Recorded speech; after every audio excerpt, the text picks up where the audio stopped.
is an entrepreneur, social activist, lifestyle, I beg your pardon. She's a lifestyle influencer and a trained lawyer with an LLB in law from the University of Abuja and a master's degree in oil and gas from the University of Dundee, Scotland. Having worked as a strategic business developer in the oil and gas sector for 8 years, Anita is currently the founder and CEO of the children's fashion brand Tanko. I'm stretching that because it's a double N. Correct me, Anita. It's Tanko. Tanko.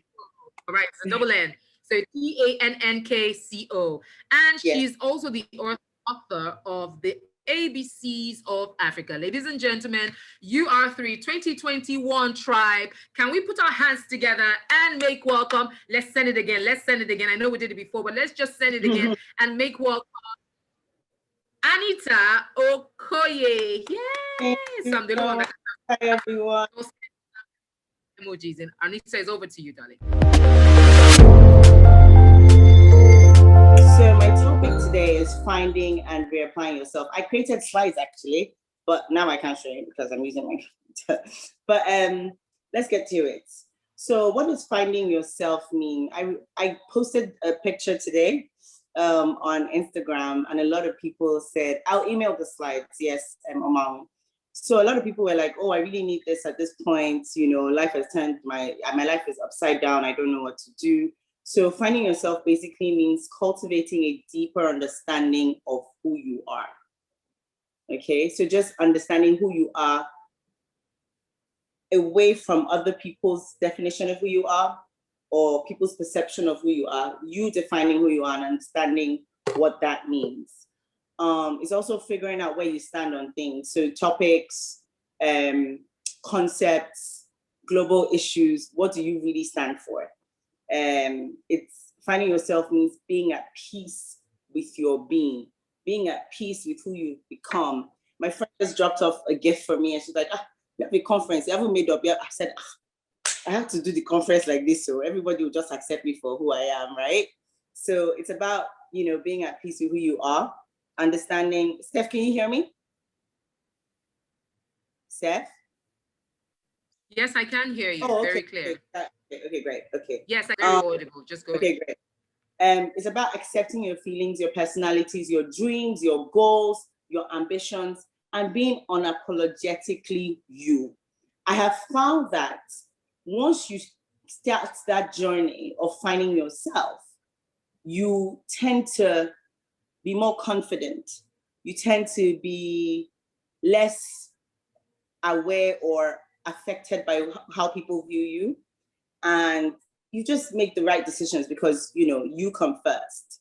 And that's why this topic means a lot to me. So I have a few tips on how to find yourself. And it's actually, I actually said tips to help you find your authentic self. So sometimes we think that we should be defined by somebody else, like we want to be that person, not knowing that we are our unique self. So I am not here to say that you should find a role model to be like.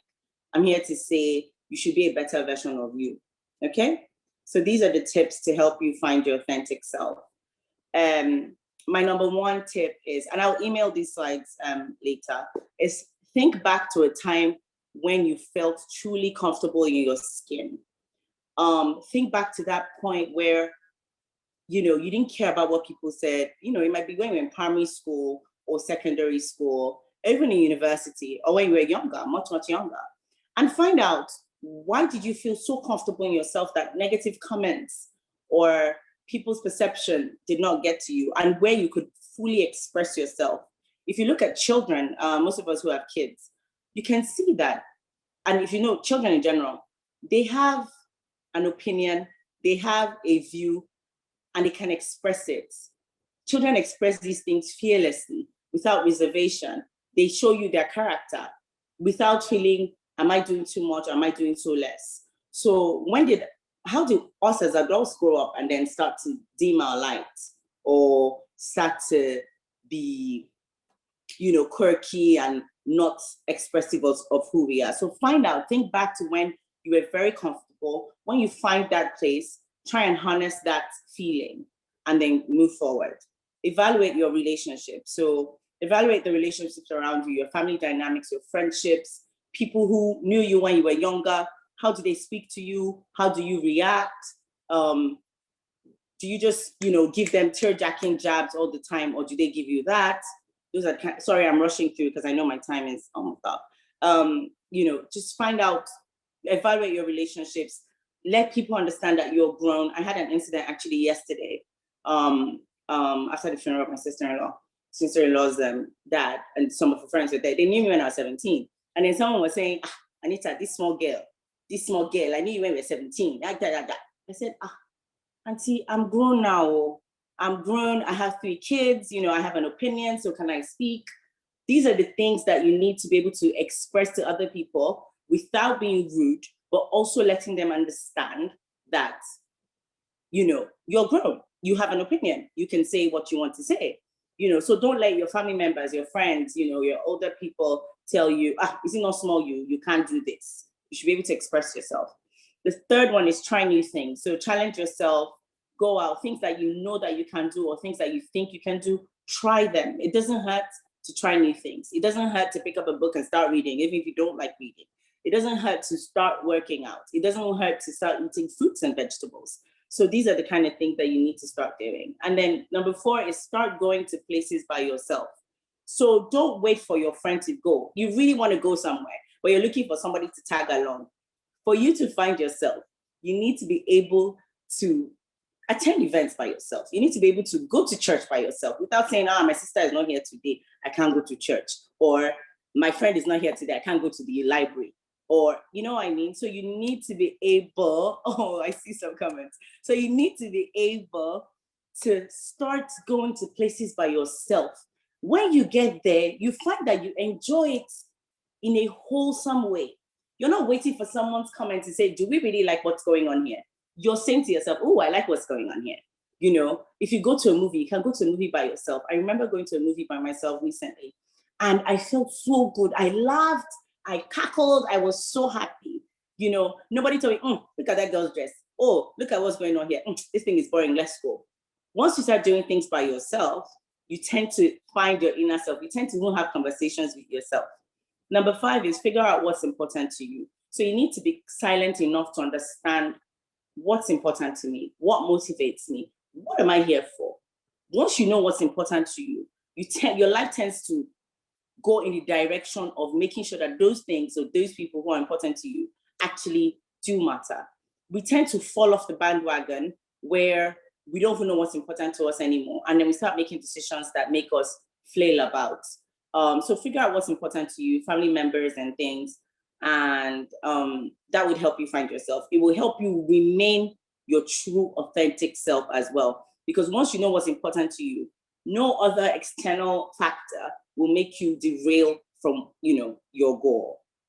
Number 6 is let go of bad habits and cultivate new ones. So if you have bad habits of biting your nails, sleeping in, not working out, or not even being active, you don't necessarily need to work out, but just not being active, not just any bad habit. I don't know what the bad habits you guys have are, but what you guys have. But the thing is, you need to just try and start letting go of those bad habits and replacing them with good ones. So if you really like to just listen to music that is meaningless, how about you listen to music that makes sense? The lyrics are great. Or you listen to a podcast. That time that you're putting the earphone in your ear, let it be that you're listening to something that's actually going to motivate you, grow your career, and your relationships. Practice mindfulness. So mindfulness is basically taking 1 minute out of the day, 2 minutes to listen to your breath and your breathing, conscious breathing, and just understanding, you are one with yourself. Practicing mindfulness has helped me a lot. I'm so sorry, guys, because I'm rushing, but practicing mindfulness has helped me a lot recently as well to overcome major issues as well as to avoid problems in general and make the best decisions for myself, for my children, for my family. Silence your inner critic. We all have that thing in us that always says you can't do it, or you're doing something already and then it tells you, oh, you guys, you're not doing it well. Don't bother about it, yeah? So just silence your inner critic. Even if you don't do it well, Don't say, oh, that's a lost venture, I'm not doing it anymore. Silence that thing that says, give up on that, you don't need it. Try and say, you know what, I've got this. I've even learned it from my son, Andre. So we're trying to study and stuff. And, you know, I'm asking him questions and he's like, oh, I don't know. After a while, my son actually says, Andre, you can do this, do it. You know what I mean? And then Andre just, you know, he gives me the definition or he tells me what's going on. Number 9 is understand it's okay to not be liked by everyone. I have to stress this one because we have to understand that not everybody is going to like us. And we don't like everybody. So let's understand that we can like people, love people, be indifferent about people, and really not care about people. And it's fine. So understand that, you know, it's okay to not be liked by everyone. And once you understand that, you'll be fine. Volunteer. Number 10 is volunteer. So before COVID hit, I volunteered every Wednesday and I taught a school in Falomo, you know, the public school in Falomo. And I realized that by volunteering, you leave yourself, you come out from yourself and actually give yourself to people. In that way, you experience people, you value life, you understand what's going on with people, you understand that people are unhappy with the little that they have. You understand what makes people happy is not material things. So try and volunteer, you learn a lot from that. Number 11, unplug often. So we tend to use our phones or internet to distract ourselves from reality. So if we're in a doctor's office or in a coffee shop or somewhere, people would say, oh, you have to wait for 5 minutes or 10 minutes. The next thing you do, I can assure you, everybody, you pick up your phone and go on Instagram. How about you take that 5 minutes and reassess, think about something, read something, and actually get something of value instead of just scrolling on Instagram.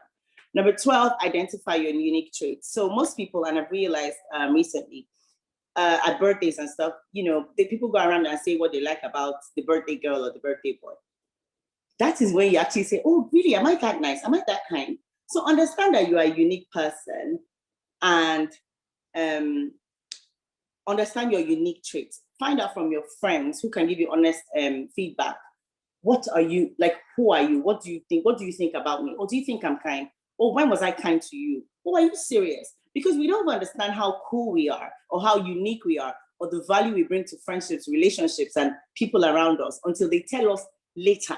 And then we've been beating ourselves the whole time, not knowing that we are super duper individuals. So understand your unique traits, identify it, and harness it.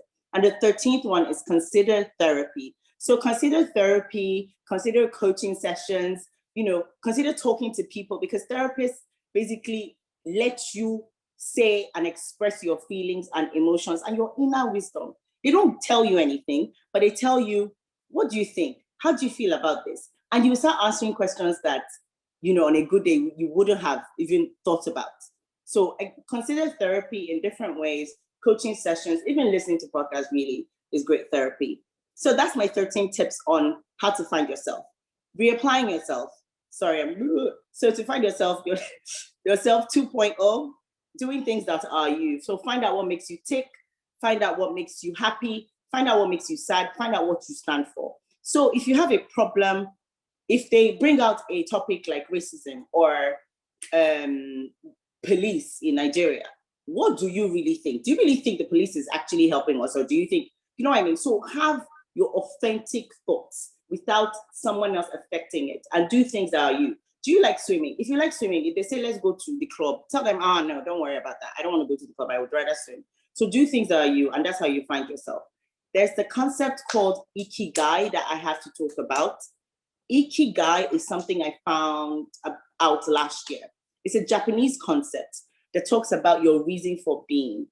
And what they have found is that there are places in the world called blue zones where people live longer, relatively longer than the average human being.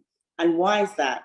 This is because they practice a concept called ikigai, and it is specific to an island in Japan called Okinawa, where people live for over 100 years. And people went there and found out that these people just found out their reason for being. You know, they found out, okay, why are they here? What is the reason? Steph speaks French, and in French it's called raison d'être, right? Something like that. So, raison d'être. so it's the yes. So the reason for being, the reason you wake up in the morning, what is that?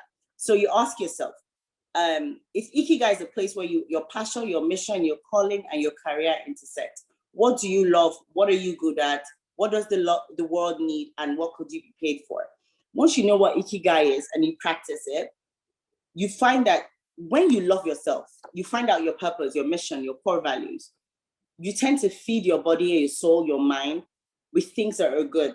When you love yourself and you found yourself and you practice ikigai, you tend to not eat like junk food and stuff. You tend to eat great food. You tend to exercise. You tend to have healthy relationships and listen to healthy conversation. So you guys, the research ikigai is an amazing Japanese concept. And the last one is being truly, authentically, unapologetically yourself. What does that mean? It means that you do not have to apologize for who you are. Oh, ikigai is ikigai, ikigai, and it's a Japanese concept that means reason for being.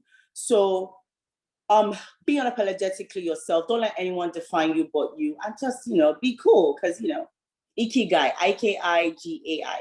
So just be cool, be real. And I know it's a journey. I've not finished finding myself, but we'll all find ourselves in the long run, and it's actually make our world a better place.